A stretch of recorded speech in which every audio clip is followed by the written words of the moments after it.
Hello. Have a very nice day. 2 दिन पहले या शायद 1 दिन पहले हमारे सुल्तान आजम प्रधानमंत्री साहब कहीं लेक्चर दे रहे थे, रैली को संबोधित कर रहे थे और लेक्चर देते देते बोले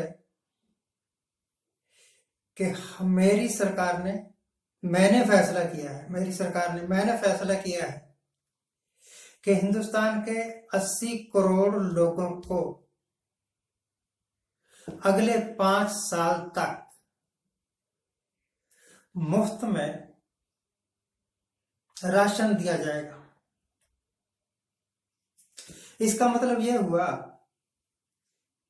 कि प्रधानमंत्री साहब ये मानते हैं कि 80 करोड़ लोग जो कि हिंदुस्तानी है, उनमें से कुछ इनके वोटर्स भी होंगे, वो इस काबिल नहीं है कि वो अपने खाने पीने के वास्ते जुगाड़ कर सके, इस करके सरकार के मुफ्त राशन के ऊपर डिपेंडेंट है। यानी जस्ट लाइक बेगर्स। भीख कौन मांगता है? जो खुद कमा नहीं सकता अपनी रोजी रोटी। और सरकार मुफ्त में जिन लोगों को राशन दे रही है और जो लोग रह रहे हैं वो बेगर्स की कैटेगरी में अपने आप ही आ गए। कोई नई कैटेगराइजेशन करने की आवश्यकता है नहीं। एक तो पहली बात यह है। दूसरी बात यह है कि अभी 2 दिन पहले एक त्योहार गुजरा है, हो गया, बड़ा शानदार त्योहार था, लोगों ने बड़ी धूमधाम से मनाया, हमारे इलाके में भी मनाया। करवा चौथ का व्रत औरतों ने रखा अपने पति की लंबी उम्र के लिए। जब ये व्रत हो गया कंप्लीट तो मैं बड़ा खुश हुआ कि हिंदुस्तान के वो सारे लोग जो हिंदू हैं, हिंदू रीति रिवाजों में विश्वास रखते हैं और मानते हैं, और जिनकी पत्नियां भी है भाई, उनके लाइफ का तो इंश्योरेंस आज हो गया। लंबी उम्र की कामना की है पत्नी ने और पति की लंबी उम्र हो ही जाएगी।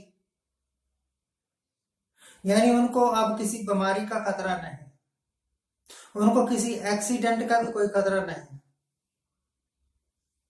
उनका कवच उनके साथ चलेगा। अब खतरे में सिर्फ वो लोग हैं जो हिंदुइज्म को नहीं मानते, जिनकी पत्नियां व्रत नहीं रखती अपने पति की लंबी उम्र के वास्ते। उनका जीवन तो they are at the stake, खतरा है भाई, मरोगे। तो इसका मतलब यह हुआ कि पूरी दुनिया में रशिया, अमेरिका, सब जहां जहां हिंदुइज्म है नहीं, जहां पर पत्नियां अपने पतियों की उम्र की वास्ते, हिफाजत के वास्ते व्रत नहीं रखते, वो सारे लोग, उनका जीवन खतरे में है। इसी करके पहले यूक्रेन में युद्ध हो रहा था, हजारों तादाद में मर गए लोग। अब कहाँ युद्ध हो रहा है भाई? गाजा में रोज ही मर रहे हैं, हजारों की तादाद में लोग मर रहे हैं। अगर वहां की पत्नियां अपने पतियों की हिफाजत के वास्ते व्रत रख रही होती तब थोड़े मरते।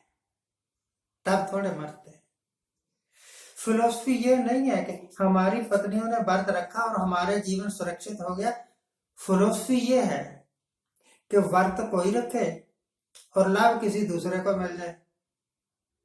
यानी अगर मैं बीमार हूं और मेरी पत्नी दवाई खा ले, इंजेक्शन लगवा ले, तो मैं तंदुरुस्त हो जाऊंगा। बड़ी गजब की फिलोसफी है भाई, मेरे दिमाग से तो ऊपर ऊपर से ही निकल गई। खैर, आपको समझ आई होगी, अपनी पत्नियों को समझाना कि साल में एक बार नहीं 2 बार व्रत रख लिया करें, क्योंकि आजकल बीमारियां भी ज्यादा बढ़ गई हैं और प्रदूषण भी ज्यादा बढ़ गया है। तो प्रधानमंत्री की बात कर रहे हैं, प्रधानमंत्री की पत्नी भी व्रत तो रखती होगी शायद करवा चौथ का, मुझे ये नहीं पता। एक छोड़ी हुई पत्नी अगर व्रत रखे तो उसका फायदा पति को मिलेगा कि नहीं मिलेगा, क्लैरिफिकेशन करनी पड़ेगी किसी ने। और उन पत्नी का, मेरे मोहल्ले में मैंने बहुत देर पहले एक वीडियो डाला था कि हमारे मोहल्ले में एक 20 साल की औरत, शादी को साल की हुआ था और अपने बॉयफ्रेंड के साथ भाग गई और अपने पति को छोड़ गई। पति तो अब भी यही है, पत्नी कहाँ गई पता नहीं। क्या अब वो व्रत रखती होगी? अगर अब वो व्रत रखती होगी तो उसका फल इस पति को मिलेगा जो हमारे गांव में रहता है, या उस बॉयफ्रेंड को मिलेगा जिसके साथ वो भाग गई थी? इसकी क्लैरिफिकेशन भी बड़ी जरूरी है। तो प्रधानमंत्री साहब, आप जब मानते हैं कि आपके देश की जनता, जिनमें से 80 करोड़ तो ऐसे हैं जो अपनी रोजी रोटी भी तैयार नहीं कर सकते, कमा नहीं सकते, आपकी भिक्षा पर निर्भर हैं, डिपेंडेंट हैं, और बाकी 800, 7, 15, 65 करोड़ के लगभग वो रह गए जो कमाते हैं, अपना गुजारा करते हैं, अपना परिवार पाल रहे हैं। आप एक ऐसे देश पर गर्व कैसे कर सकते हैं जिसके 80 करोड़ लोग अपनी रोजी रोटी भी ना कमा पा रहे हो? आप अपने आप को विश्व गुरु कैसे कह सकते हैं? आपके देश के 80 करोड़ लोग तो भूखमरी के कगार पर है, इसी करके आप उनको मुफ्त में राशन दे रहे हैं ताकि कम से कम वो जिंदा तो रहे।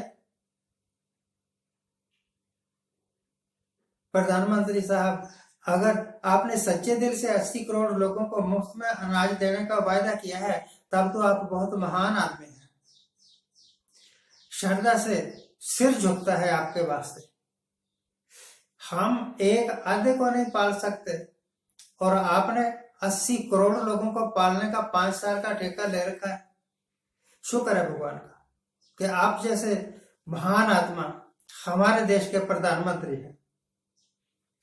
इतने महान आदमी को तो ये पता होना चाहिए कि उनकी पार्टी के लोग कितने कितने जहरीले भाषण दे रहे हैं या कितने कितने अबसर्ड गंदे काम कर रहे हैं। किसी के चेहरे पर पेशाब कर देना खड़े खड़े, बीड़ी पीते पीते, एक हाथ से बीड़ी पी रहा है, दूसरे हाथ से मूत रहा है किसी के चेहरे पर। आप ही की पार्टी का था। आप इतने महान कि 80 करोड़ लोगों को मुफ्त में पाल रहे हैं और आपकी पार्टी के इतने टुच्चे के बैठे बिठाए एक गरीब आदमी के चेहरे पर मूत रहे हैं। ये कैसी महानता है? आप ऐसे लोगों को कैसे बर्दाश्त कर रहे हैं? आपकी पार्टी के लोग जब कहते हैं कि हिंदुओं आप बहुत सारे बच्चे पैदा करो क्योंकि मुसलमानों के कारण हिंदुइज्म खतरे में है, तब आपको शर्म तो आती होगी हिंदुओं। क्यों आपकी आबादी 100 करोड़, मुसलमानों की आबादी 20 करोड़, और 20 करोड़ लोगों से 100 करोड़ लोगों की आबादी डर रही है, तो ऐसी नालायक और डरपोक कौम पर गर्व तो किसी को नहीं होगा, आपको भी नहीं होता होगा। और ऐसे महानुभाव जो कहते हैं कि गुरुद्वारे और मस्जिद हिंदुस्तान के वास्ते नासूर है, तेरा क्या बिगाड़ दिया भाई गुरुद्वारे ने या मस्जिद ने? मस्जिदों का नहीं मैंने ठेका ले रखा है, गुरुद्वारों की बात करता हूं। गुरुद्वारे वालों ने तो हमेशा हिंदुस्तान के लोगों को अपना भाई समझा और हर मुसीबत में उनकी सेवा की। तेरे को कौन सा करंट लग गया गुरुद्वारों से केतु कहता है कि इन गुरुद्वारों को गिरा देना चाहिए। Thank you very much for watching, keep watching, please subscribe my channel. I hope I shall never get any answer from Honorable Prime Minister to my questions.